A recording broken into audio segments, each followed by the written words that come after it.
commerce and industry. It is my privilege to welcome esteemed speaker and all participants at today's webinar on new National Education Policy of India.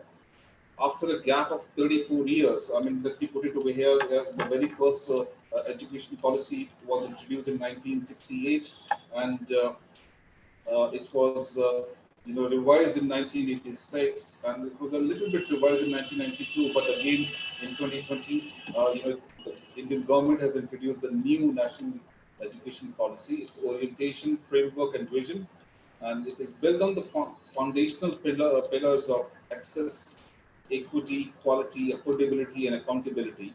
This policy is aligned to the 2030 agenda for the sustainable development and aims to transform India into a vibrant knowledge society and a global knowledge superpower by making both schools and college education more holistic, flexible, multidisciplinary, suited to the 21st century needs, and aimed at bringing out the unique capabilities of each student. So I'd like to share some of the biggest highlights of the NEP 2020 that are ensure universal access at all levels of schooling from preschool to grade 12, early childhood care education, new curricular and structure, attaining foundational literacy and numeracy, multilingual and the power of language, equitable and inclusive education, teacher recruitment and care path, school governance, increase GER in higher education to reach at least 50% by 2035, holistic multidisciplinary education. So these are some of the highlights of the new national education policy introduced. The new policy has set a new paradigm by emphasizing on multidisciplinary and liberal education. It has done away with the affiliating system and moved towards institutional and faculty autonomy. It paves the way for coexistence of public and private higher education institutes on equitable terms to promote research. As per the FICCI Education Committee, it is extremely important to engage relevant stakeholders, including industry association bodies, for effective and smooth adoption of changes envisioned in this national education policy. It is very heartening to see that most of the recommendations that were suggested in the FICCI Vision 2030 document have been adopted in the national policy. The FICCI Higher Education has started its journey of reforms since 2004 and has come up with the transformative recommendations through its report, Higher Education in India, Vision 2030. The new policy is very much in line with the FICCI Vision's report. With these words, I once again welcome you all on this online interaction and request Mr. David Wilcox to take the session forward. So before I would like to introduce Mr. David Wilcox. Mr. Wilcox founded REACH Scale to align the social advocacy goals of corporations with high potential social entrepreneurs working in areas of common interest, creating REACH Scale with a personal response to finding so many exciting and visionary social entrepreneurs with scalable impact model that lacked an organic path to funding and growth. So over to you, Mr. Wilcox. Thank you, Gaurav. It's a pleasure to be with everyone today. We have participants from all over the world on the session today. I want to begin by saying I'm honored to share this presentation with my friend Satish Jha. Satish and I have known each other a relatively short time, given his decades of success and innovation across multiple sectors of India. He was the youngest editor of both Indian Express and Times of India in his 20s, a very young global CIO with Roche Pharmaceuticals in his 30s. And he could have stayed on top and continued in those positions, but he chose to go to the ground. And he became the original investor in SKS Microfinance, original investor in Harish Handi's renewable energy company. And his investments and board participation span 40 additional entrepreneurial enterprises and social enterprises across India and globally. In addition to that, he was asked to profess at the Administrative Staff College of India and the India Institute of Public Administration, the two top areas where the government officials are trained and learn to collaborate and innovate. So that, with that breadth of experience, he's in an ideal position to help us better understand the new national education policy. So we begin with that policy, quoting from the policy. The world is undergoing rapid change, dramatic scientific and technological advances, jobs being taken over by machines, climate change, and depleting natural resources. The first page leads with change. It concludes with, the aim must be for India to have an education system that is second to none by 2040. So Satish, my first question is, what responsibilities accrue to each of us as we sit here and listen today, and we read the line, India must have an education system second to none in 2040? What are our responsibilities? What are corporate leaders' responsibilities? What are entrepreneurs' responsibilities? What are the responsibilities of the authors of the policy? And what are the responsibilities that are with the government who requested this policy? Please share with us your views of these responsibilities in the Indian context. David, thank you very, very much. I hope my voice is clear and you can hear me. I would say you have begun by asking a lot of questions at the same time. and you're leaving me to choose, pick and choose, basically. But I would say that we could have chosen to be second to none from whichever day we chose. It could have been 47, could have been 75, or 2020, that is.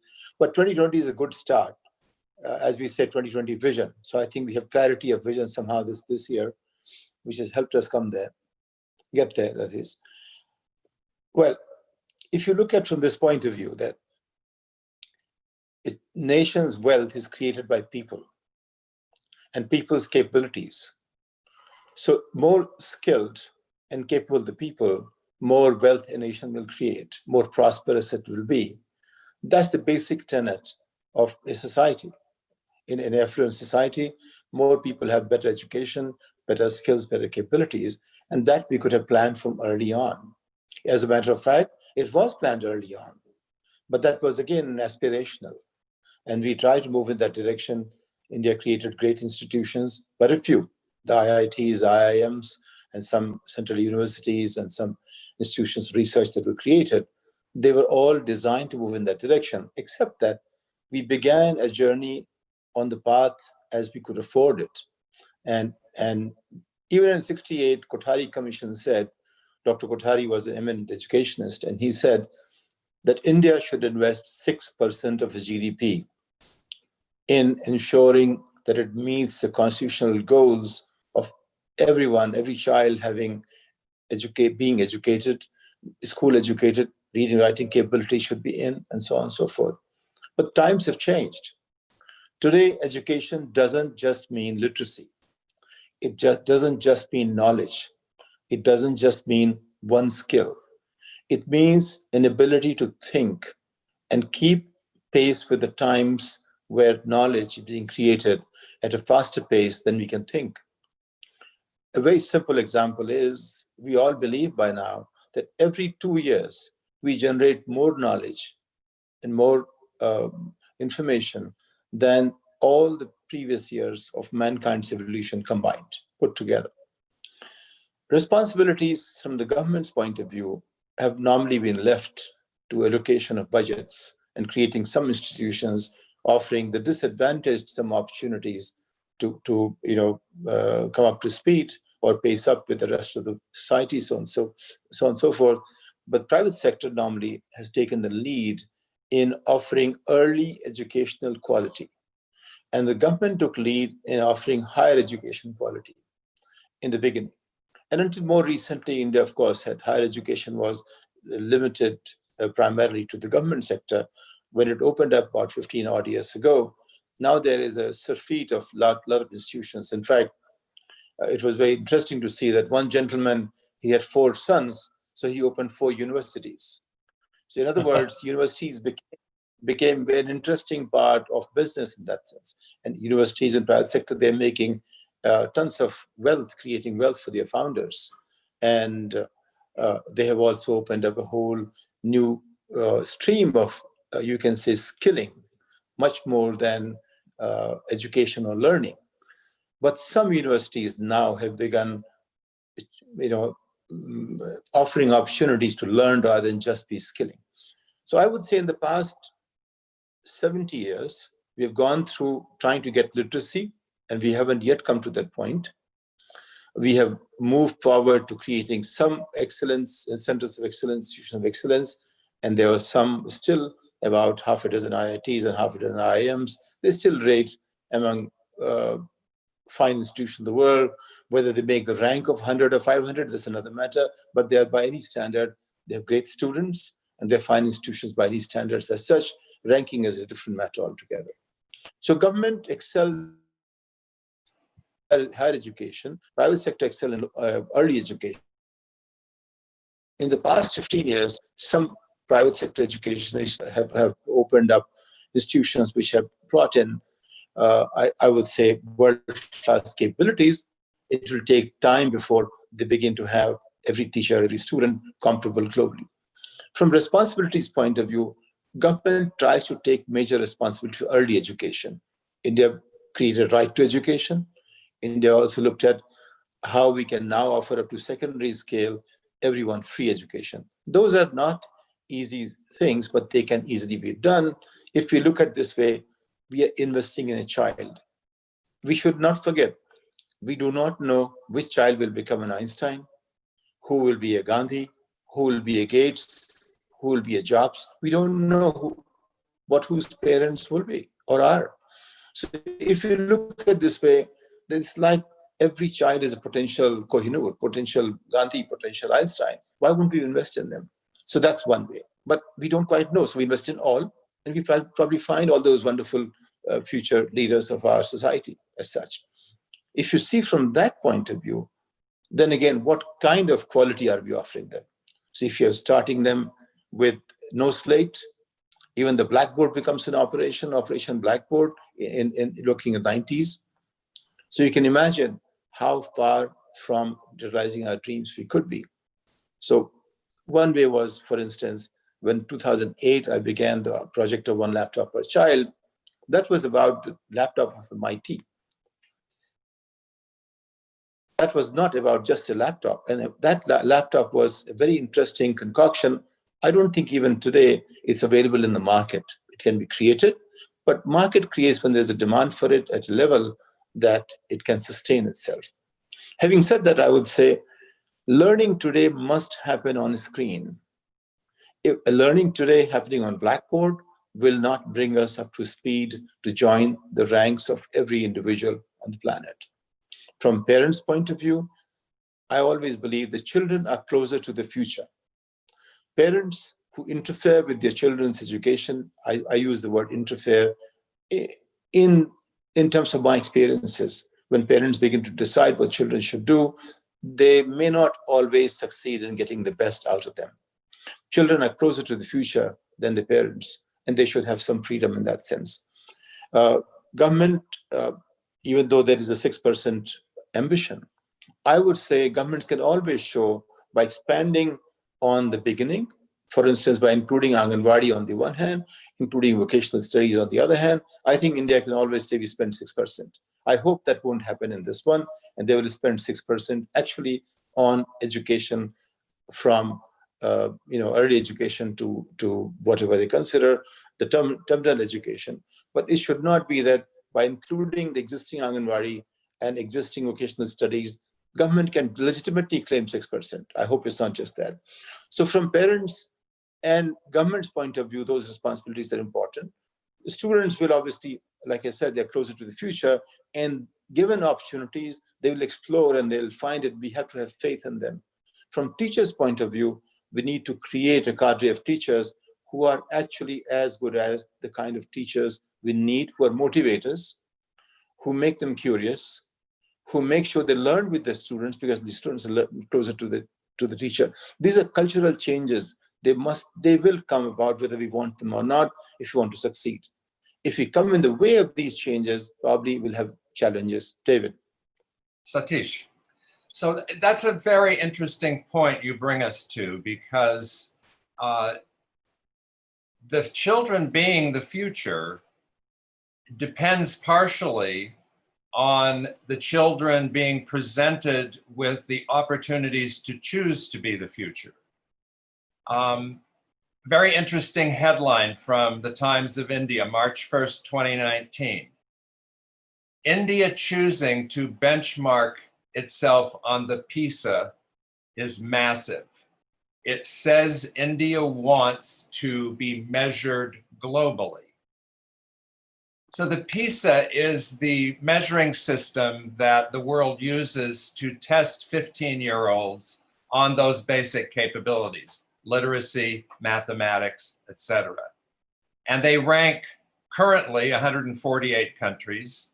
In 2021, it will become 149 as India rejoins.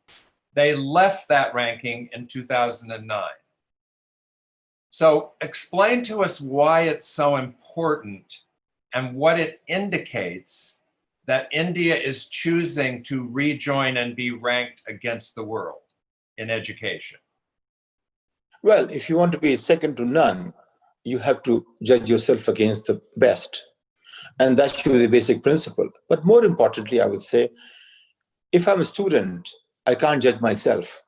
A teacher judges me, or a system of evaluating students' performance judges me. Similarly, no matter if you want to achieve something, we have to be judged by the standards that system creates. And in this case, India wants to join the ranks, the global system. So clearly, it has to join the evaluation process and understand itself and grade itself to find a mirror, for instance. It's like an external referencing. I would say external referencing is a very critical tool in any progress as such. If somebody wants to become as good as the best, they have to have external referencing. These referees come from the world outside of us. These referees are not aligned to us. As a matter of fact, you have to create a system of evaluation which is independent, which is objective, which is not tampered easily, and so on and so forth. So I think it's very good. Also because don't forget about 10 years back, India ranked its 15-year-old students out of the 74 countries. India came 72nd at that point in time. And that may not have been a palatable situation to be in. But the point is, I look at it this way. If my performance is last, that's my opportunity to become better, right? So instead of looking at this way, if I perform last, I'm really not a good student. No, maybe I was just wetting my feet and I'm getting readier and so on and so forth. I take it as a challenge. So if India finds in 148 countries, even if it's say 100 or 1/10 or whatever, that's an opportunity to keep going forward and do better. So I would say, I think maybe it's a very conscious choice that we should know who our competition is, or probably more than that, who we should at least measure ourselves vis-a-vis. And I would say whosoever thought of it has done a good job and brought country back to being competitive. And that helps me understand why second to none may actually be possible. Because this is just one piece. There will be many pieces, but at least one piece validates the need to be judged in the environment we want to be playing. So I hope it answers your question. But I think it's a very positive development that we are allowing ourselves to be seen from the point of view external referee. The answer to my question, in a sense, is an answer that everyone has to provide. For children to choose to create the future, India has to enter the group of nations that are in that upper echelon. and they have to deliver the capabilities for children to make those choices. So exactly as you said it. So that raises a couple of questions in terms of making the national education policy actionable. You might ask, if we're going to become second to none, does that require that we admit that we're not currently in the top group, that we need to move up to that upper echelon of countries and upper echelon of capabilities in order to be second to none? And then the follow-on, obviously, is as we look at those above us, as we look at those in the group we want to join and then lead, what does looking at those other countries tell India that India must do or that India should do? And where are the opportunities to leapfrog? In other words, go beyond what they invested in 10, 20, 30 years ago and create a new set of opportunities that are even better than what's available elsewhere. David, I think you'd like to ask too many questions at the same time. Well, I think even if you're number one, a goal to be second to none is a fine goal, even at that level, because nobody may remain number one at the same place for too long a time. Until the 40s or 50s, most of our best institutions in the world, they still were very European. But since the 40s, 50s, I think the center of gravity shifted to the US. There's sprinkling here and there, but that's just like sprinkling like salt in food. But main course of excellence is still in the land of United States of America. So to be second to none is a more humble way to look at it. To be the best, I think, is not the best way to be best. To be second to none is more respectful of the world. And I think that's a great beginning. If somebody said, I want to be the best, I think I'd be wary of them.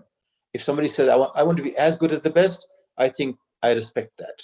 Because there is a sense of respecting the rest of the people as well. And that should be part of the grooming of the culture of each of us. Respecting each other is the first value of democracy. It takes hundreds of years, culturing, nurturing, etc. I hope second to none becomes a part of our language rather than we are the best. We are the best is a dangerous position to be in. It brings an arrogance, it brings downfall. Second to none is always a growth position. So I think it's a great point. I don't know if it was made with the thinking that I have about it, but looking at it, I think it's a great point to be. And as it is, you can think of many questions at the same time. I like to take one at a time. So why don't you tell me the second part of your question again? Well, what I'm going to do is actually move to be more specific about that second part. Everyone listening today has their experience with the Indian education system. Mine is as an outsider. I've been in public schools in Delhi and in Haryana. I've visited teacher colleges in similar areas. I've been in Ekal Vidalya schools in Telangana. And one of our listeners today set up many of those schools in the Himalayas. So I have that outsider experience. But all of our listeners can go back, as you would, to Bihar and say, what would I want to be done different for myself? What would I want to be done different for my children? So take your experience from across the decades, and particularly from one laptop per child.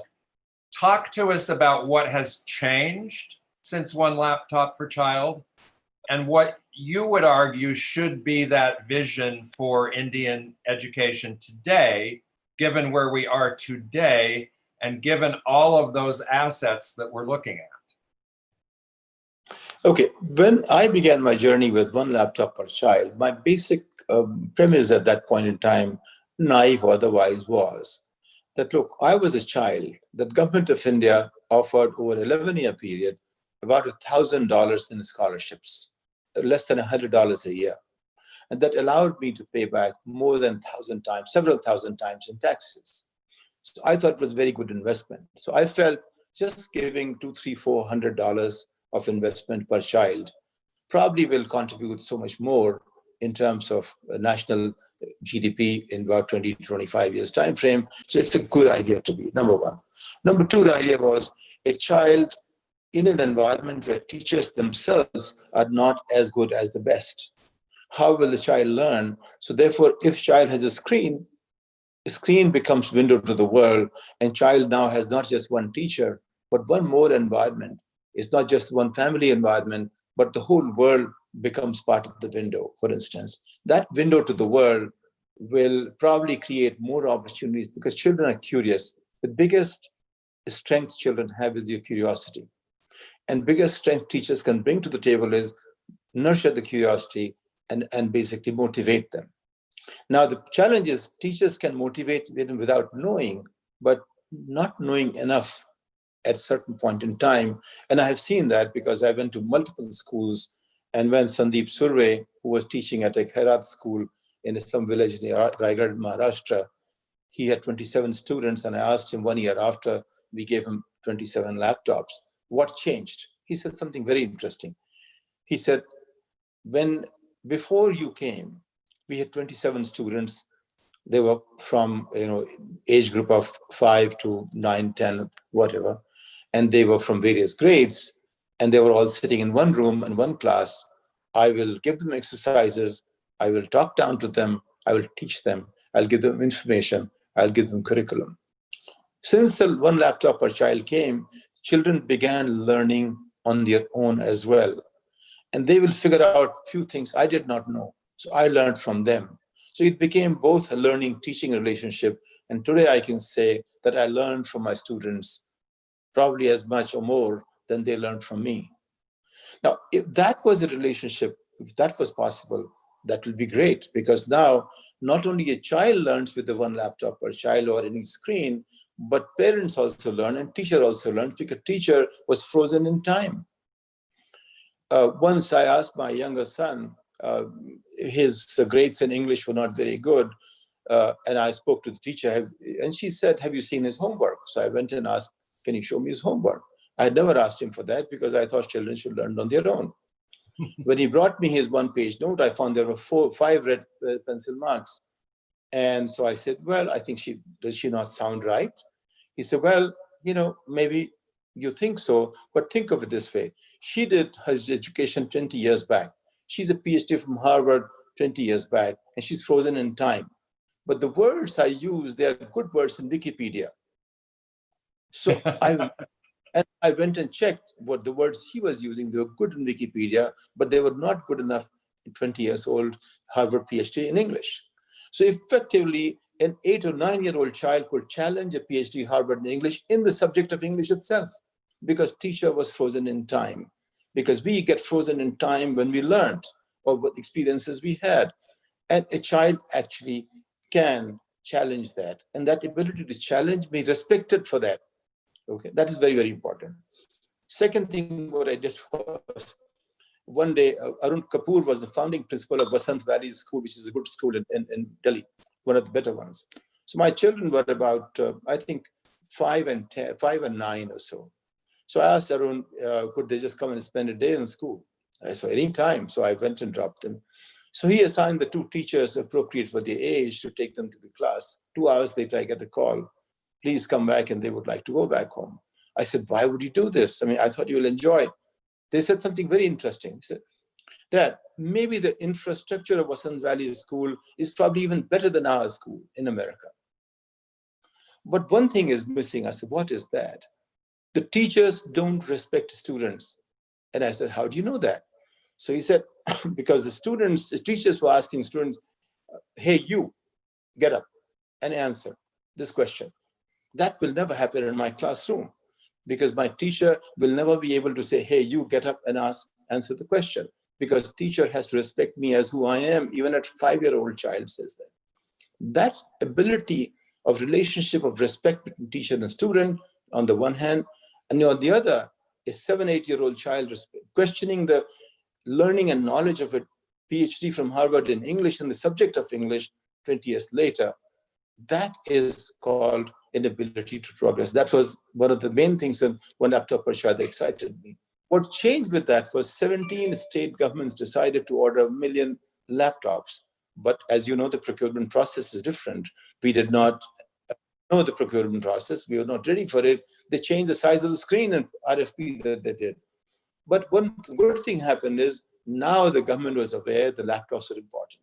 I think today that's important. And today India can do one thing very, very interesting. We have 320 million children in schools from K-12.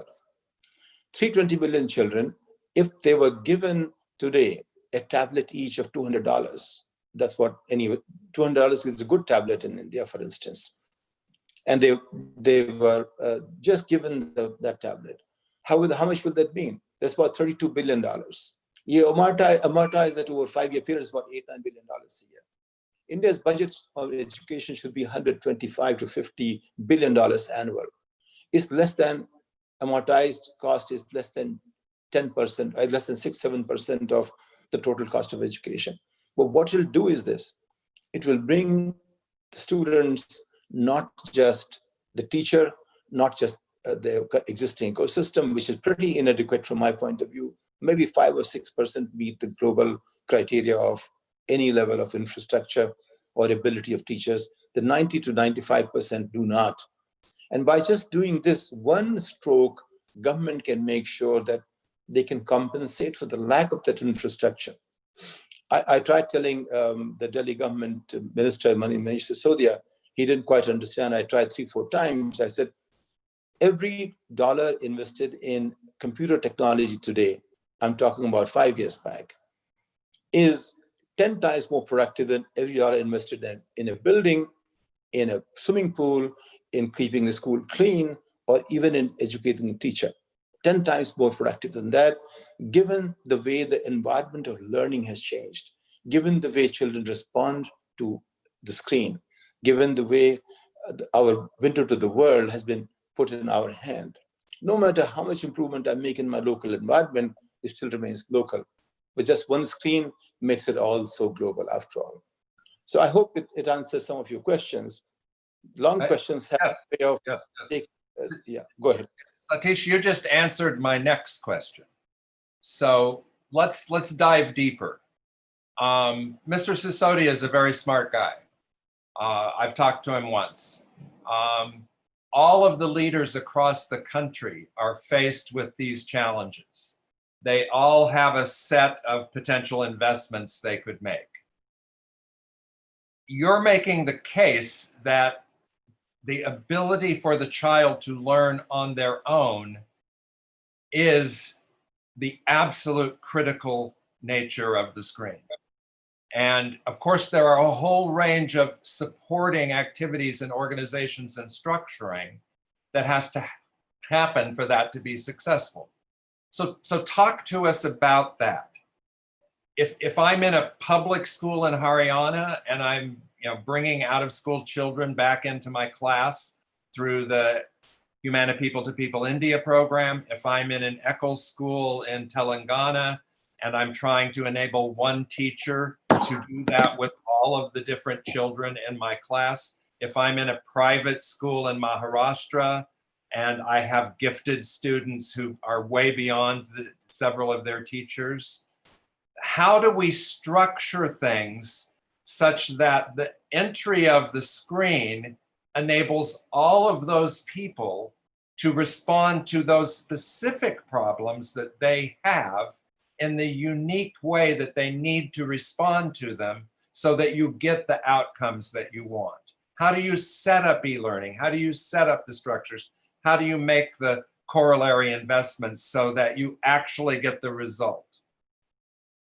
Well, again, a very large question again. But I would say that to begin with, for instance, you see, when there is no other possibility, when there's no other choice, our experience was from MIT Media Lab and some of the major pedagogists of the time that give children freedom, an environment to learn, in this case, a window to the world, which is screen, and they will begin to learn in unique ways as long as it's a learning environment. For instance, OLPC laptop was something which allowed children to learn in multiple ways. it allowed me to even say, hello, how are you in many, many ways, and promoted that instead of teachers saying, no, that's not right. You have to say exactly the way I taught you. That's one. So if you're trying to create a structure, a system, that also means that you know the future. You have been to the future and come back. So any thought process to create a system to know the future is going to be very experimental. And there should be many, many ways to look at it. If you ask me what is my preferred way to look at it, I would say, look, the basic tenets of any learning environment should be primarily, how do we respect each other? How do we respect each other's questions and learning? How do I become humble and tolerant to your questions? No, it doesn't matter how befuddled I feel by the question, but I should be tolerant of that question. And that is a huge, how do we create that in the structure? I don't quite know. But yes, it's evolution of society. Like in the US, you can ask certain rights in a school, as a school child as such. You cannot ask in many countries. I don't know if you can ask that outside the elite schools in India. I know that I could as a child. I insisted on my rights even as a 9-year student in my school. And I was granted that. Nobody else did. They were not granted that. And for some reason, I felt those rights were very, very important. Probably they did me some good. Probably they didn't do me some good as well. So I would say that let's look at, first thing is the quality of teachers. Let's provide that. Buildings come next from my priority of things. Buildings don't educate us. Teachers do. Triggers of motivation and a window to the world helps me learn much more than the building. So I will not invest in buildings first. Today, into 2020, I would invest in offering every child a window to the world, and then managing that process. Now, the point is, in the COVID times, when we can't get children to school, how do you do that? So for instance, now think what EduFront is trying to do is primarily that. How do we offer every child education of whatever the curriculum says in $5 a month per child? Now, $5 per month per child is not too bad. That's just $60 a year, and you get all your curriculum delivered to your doorstep in the school or home or wherever you are on your little phone or little tablet. That's what EduFront is able to offer. NCERT in the Indian context, certified curriculum, or any curriculum you like that can be delivered. I think anyone can do that. We experimented based on learning from OLPC in EduFront. But these kids who founded EduFront, I'm not the founder of that, they come from the same environment of excellence. And they believe excellence with as little as necessary level of expenditure is possible. And they're trying to do that. On the other hand, India has some other names. They're trying to offer education at 60, 50, 60, 100,000 rupees a month. Now that is something only 1% of India can afford. But India's progress will lie in ensuring that the last child is able to learn as well as most of the majority of the best children. May not be the exact best, but almost as good as the best. If we can create that environment for children, whatever structure it takes, there are 36 states or probably rising every year or so. These may come with a different level of a structure, different kind of a structure, and that's fine. There may be a national policy, for instance, the new education policy offers guidelines, but within that, states have a lot of room to play with, and probably there'll be many experimentations, but there'll be great conformity too.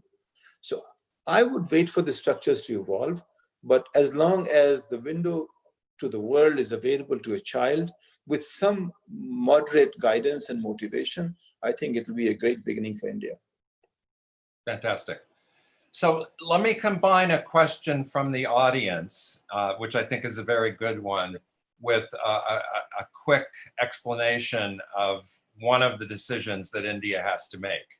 In the corporate world, people for decades focused on fixing people's weaknesses. And then about a decade ago, they changed. And they changed because they discovered that fixing people's weaknesses didn't work. What they replaced it with was playing from strength. They identified leaders' strengths, they identified students' strengths, and they found by making them stronger, that was a better way to sideline the weaknesses than directly addressing them. So if we take this question from the audience, 320 million students and a tablet each is a great idea.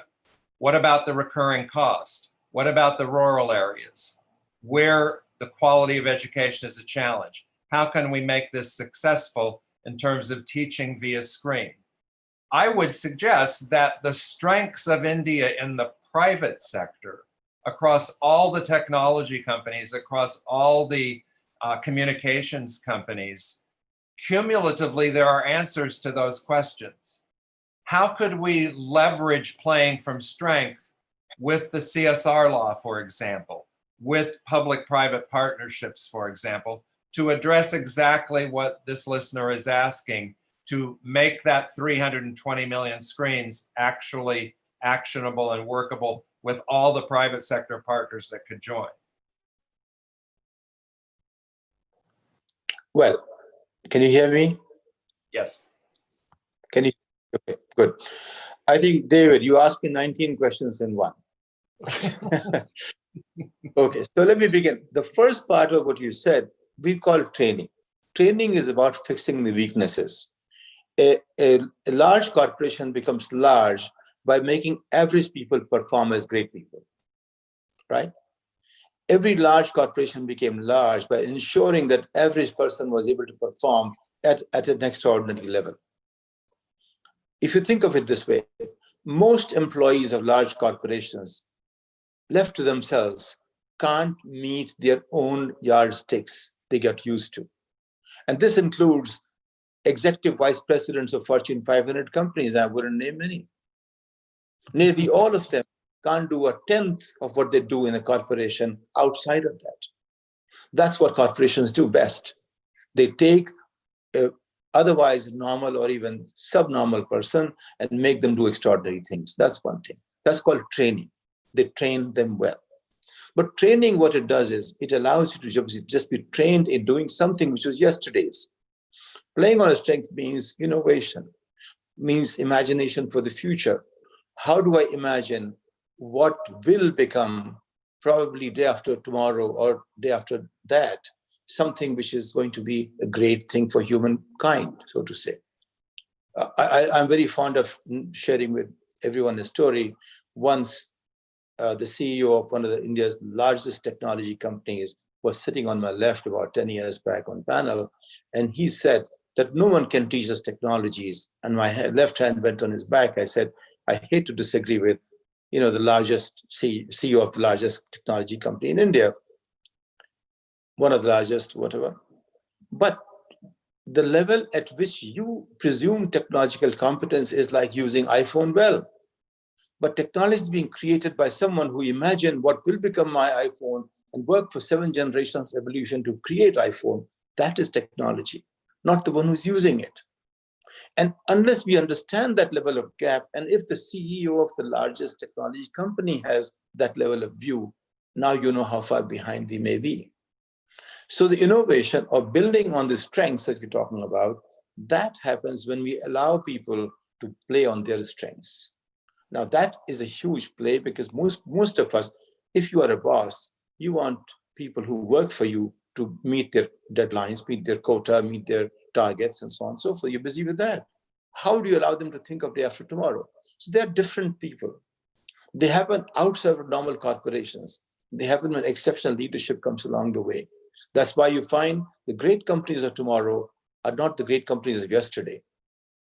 The great companies of tomorrow are the ones being born today with one person, and they will challenge the company with $100 or $500 billion revenue within 10 years time frame. That's how the greatest companies of today, they are less than 25 years old, or maybe 30 years old. Amazon is not even 21 years old. Google is not even 22 years old.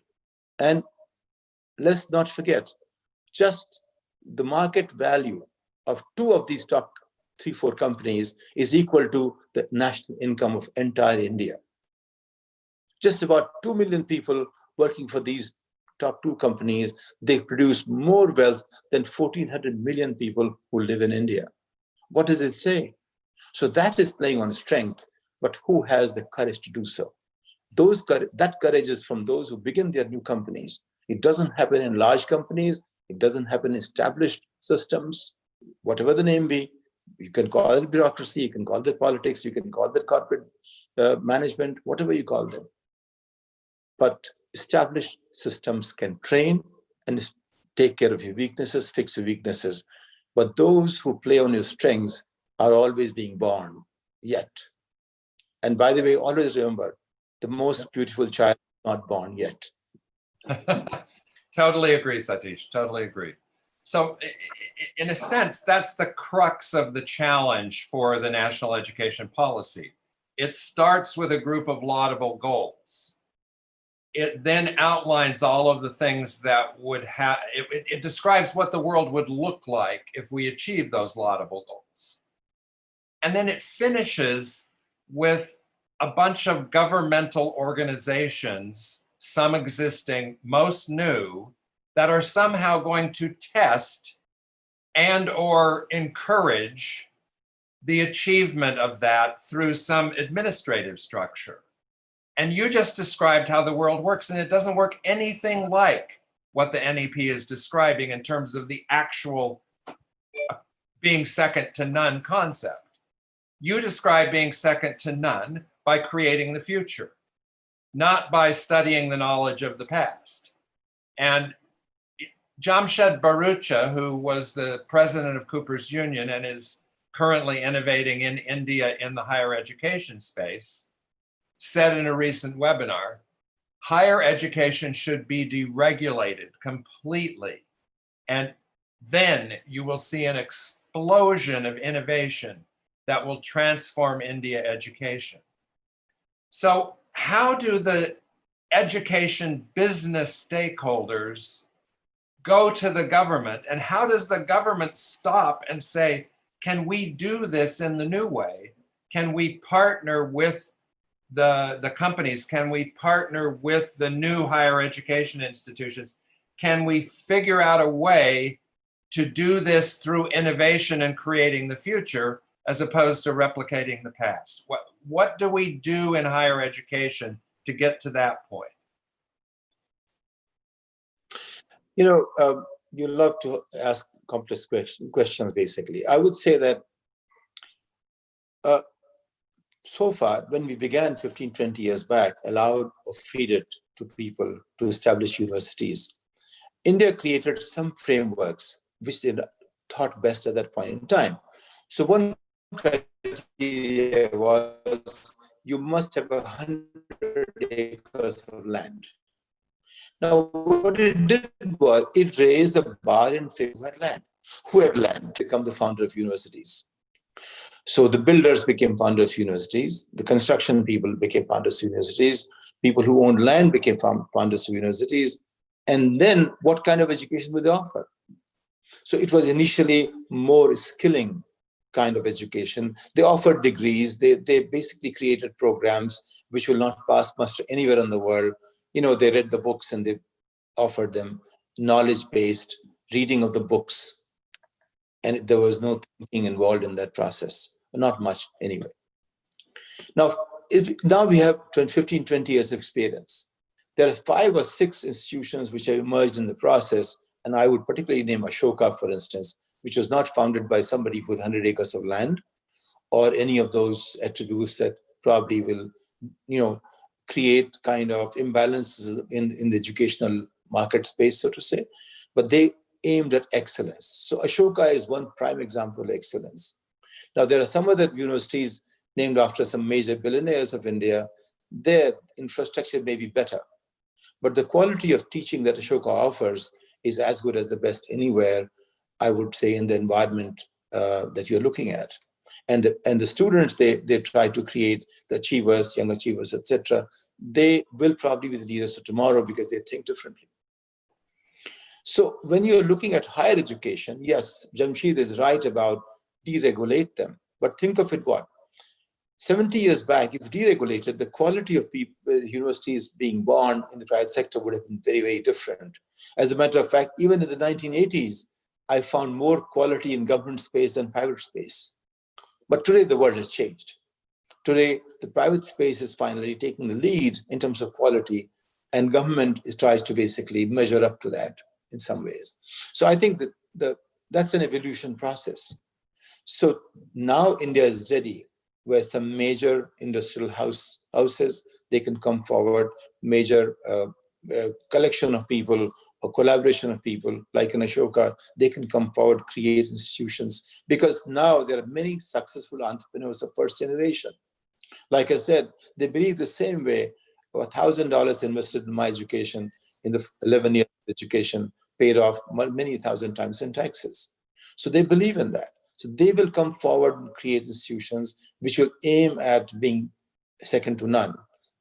And I think the government has aspirations somewhere that the government schools should become as good as the private ones, and private ones should also be as inclusive as the government ones. So private seeks inclusion, government seeks excellence, and now we are finding some kind of maybe two different paths converging somewhere, which will have both inclusion and excellence. So I think as education system based on respect, inclusion, and excellence, that will probably create a new India. And somewhere the aspiration is there in the current new education policy just been tabled this week. That aspiration will be kind of, it will unfold in several ways. And I hope many states have some leaders who will try to experiment with these possibilities rather than in the entire country just taking one road, so to say. I would leave it at that. Okay. So we have about 10 minutes left. Let's deal with the dichotomy between moving to create the new future, to create these top shelf institutions that can make India second to none, versus the actual need to skill a massive number of people in the new skills that aren't even being taught at the top universities.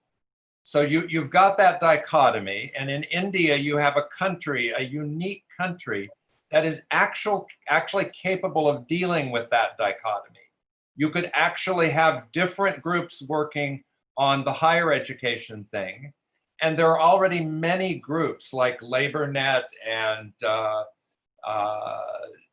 Vijay Bharati and others who work either in the school system area or in the skilling area with the corporates, trying to make sure the right people have the right certifications and so on. If I'm the government and I'm looking at making that 2% increase in spend, entrepreneurship would tell you that some of that spend should go to match those organizations outside the government in doing what they do better than the government can do. I don't see that kind of process in the NEP. I don't see the thinking around how we could make some of our funding explore innovation, explore different tests, explore different models for skilling. Jamshed is saying you don't have to worry about it in higher education. That will take care of itself. You just deregulate. But in all those other areas, government will have to instigate a set of innovations, or they will impose non-innovation. How do we get the resources spread across those different activities? You see, India has a great opportunity in the sense, even today, nearly all technologies most countries use or people use, they were not born in those countries, not created in those countries. They happened elsewhere. 95% of innovation in the past 25, 30, 40 years has happened in one country called United States of America. Before 40s, 50s, 60% of that used to happen in Europe alone, or whatever the number is, 50, 70%. So my point is, today we should take advantage of what the world has, and we can do that without even leaving our doorsteps. We can request people. Earlier on, if I wanted a professor from Harvard to come to Delhi, it used to be planning for 1 year.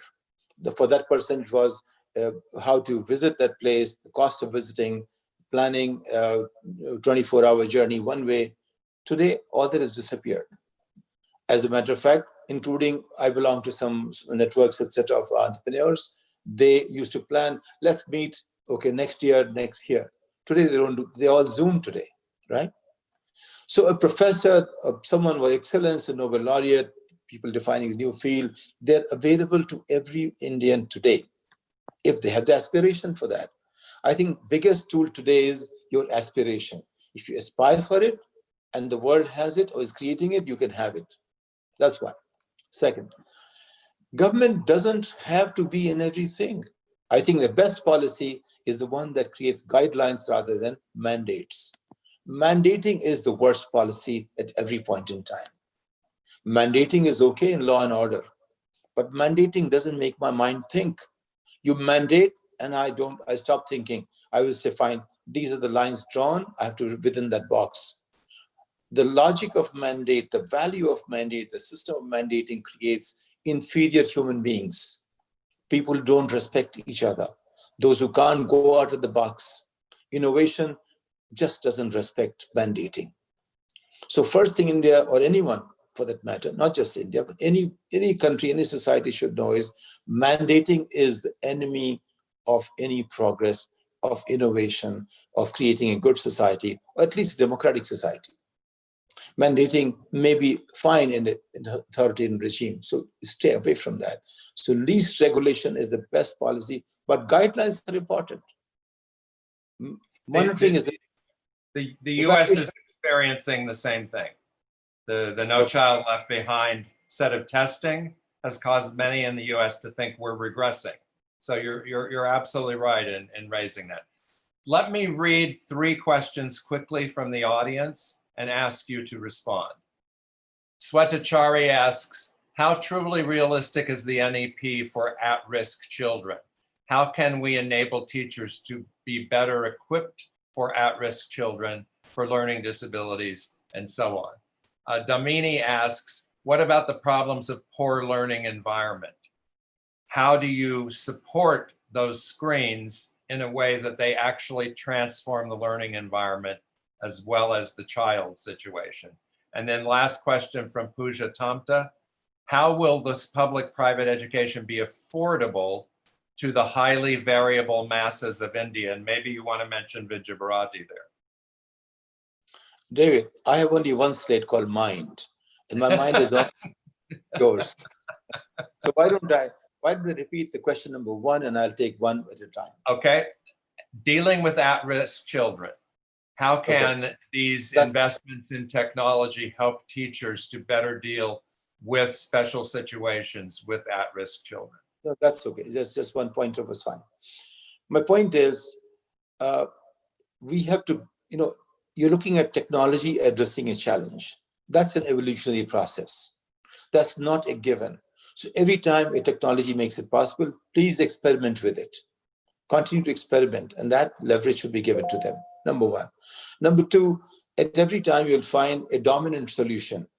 Please use that, but don't be stuck by that. Those 2 things I would say in the case of disabilities or whatever the nice word may be for that.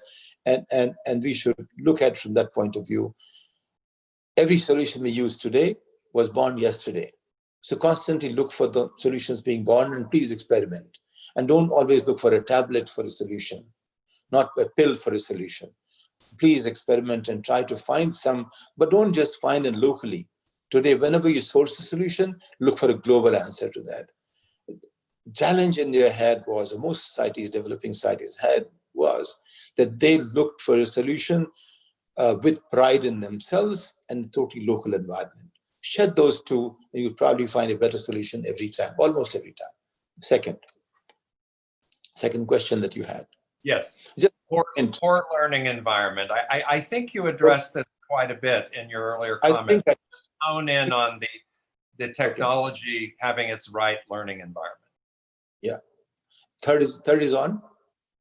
Third is making the education affordable for the poor, I think, is the focus, which is why I suggested Vijay Bharati. Education is affordable at any point in time. Like some smart like said, you think, education is expensive, or learning knowledge by ignorance, right? So the point is, ignorance is so much more expensive that education is always affordable from my point of view. That's exactly why even children, I mean, parents in India who even earn 10,000 rupees, they would spend 1,000 rupees for a private school for their child because they know that education is important. But the point is, today, we can help a child in $100 a year's expenditure. That's what government has spent on me. Even today, that $100 goes far enough to help them become citizens of the global world order today. Not just a country, but the citizens of the world of humanity, so to say. So $100 is enough, and it's affordable for the country of $2,000 per capita income. Even if people have, 2, 3, 4 children, and their income is $2,000 per capita on an average, they can afford that. But probably this average is way higher than the median. So probably the median is somewhere at about, maybe something close to that, but a little higher. Which means that half the people can't afford it. Now, to be able to afford education for them, we don't have to invest in buildings. We don't have to invest in teachers. We have to invest in creating a digital environment, which I think if Vidya Bharati tried something like EduFront, anything like that, I think their performance will be several times better. If Ekal tried that, the performance will be several times better. That's my belief in that. And that's what my learning is over 10, 12 years of watching people learn on screen as such, since I began the One Laptop Per Child project, that is, for India. So I would say that, please, education is always affordable. Because if you don't educate, the cost is very, very high. So that question should never be even posed if it's affordable or not. But having talked about it in dollar terms, it's affordable today. We can educate children in $100 that governments can't in $500 to $1,000. The results will show, and we want to prove. That's exactly why I have picked up some schools, but I'm trying to demonstrate that. With only this little investment, the outcome in 5 years' time will be so much more different. But then I still have lost 5 years for many other children, right? So I think it's a good idea to experiment all the time and allow at least some experimentation at a higher level, not just in buildings, not just in residential schools, not just in taking some borrowed models, but innovative models as well. So I would say, please experiment, please. I mean, if you have to borrow newer ideas. And besides, education is always affordable, no matter how poor you are. And today is more affordable than it ever was in terms of quality education. And if you're giving education, don't just give education in terms of literacy or knowledge. Give education in terms of curiosity, nurturing motivation, and letting them explore the world and finding a new normal. I don't know if it helps. Excellent. So I'm just going to make a couple of comments, allow Satish to make a final comment, and then we'll go back to Gaurav. There's a question here. I think it's really important. When will the NEP 2020 be implemented in India? What Satish and I are trying to share is that every one of you will answer that question. It is not just a question about the government doing stuff. The entire private sector should be looking at education. Indian healthcare in the next 10 years will grow to $1 trillion component in the $10 trillion economy. If and only if education transforms itself. So when NEP will be implemented is up to all of us. It's up to every one of those organizations I mentioned previously. All those innovators, Ekal, Vidya, Agastya, Humana People to People India, Akshaya Patra. Akshaya Patra is an enormous innovation to feed the poor children, built off a government program called the Midday Meal Program, with lots of experimentation surrounding the program. So it's that kind of interface between government and innovation that needs to be spread to every aspect, every question that's been asked today needs to have that kind of experience. And spending the money in that way will be much more effective than setting up 3 new administrations to monitor things. So that's my message to close. And I'll hand it back to you, Satish, for any closing comments you have. I would say that, let's all agree that education is affordable, and the government's biggest role can be ensure inclusion, encourage innovation. If they just have this level of engagement with guidelines and leave the details to people to work out, it'll just be fine. We will all make mistakes, but mistakes are fine as long as we're learning from them. We shouldn't eulogize mistakes. Mistakes are not great things to have, but those who make mistakes, don't make them feel they're less than anybody else. In the path of learning, we will make mistakes, and that's okay. But don't keep making the same mistakes. Those who make same mistakes, I think they have a different place to go to learn again. But as long as we are making different mistakes. We lost you, Satish. Innovation.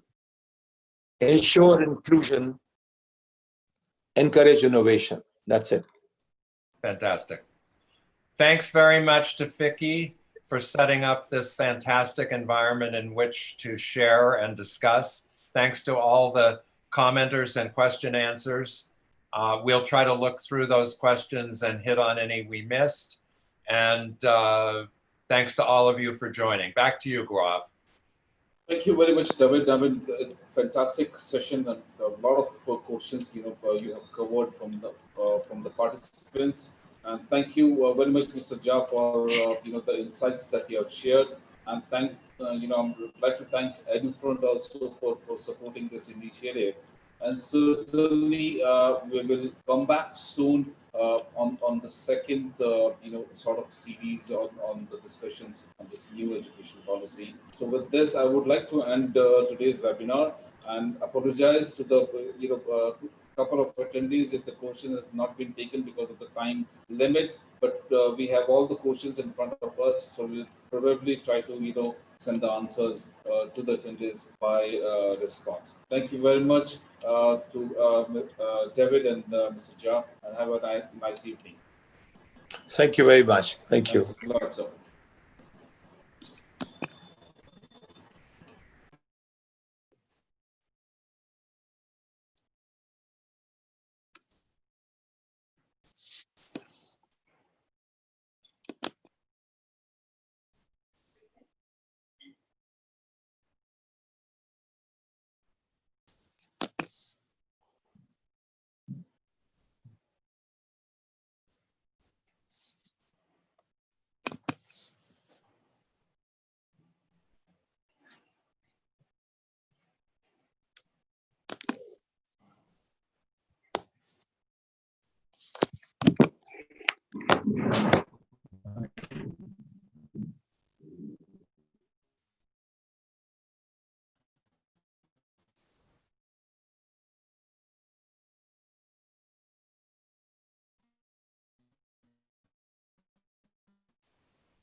Hello क्या हुआ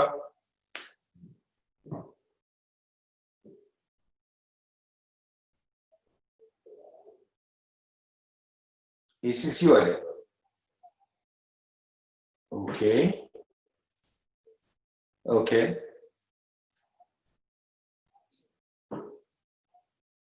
हाँ अच्छा क्या कह रहे थे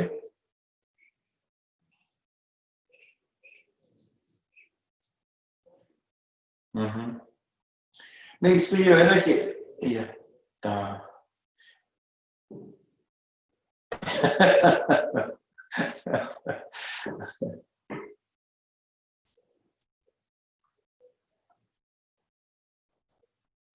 सबको डर लगता है, हाँ, that's right.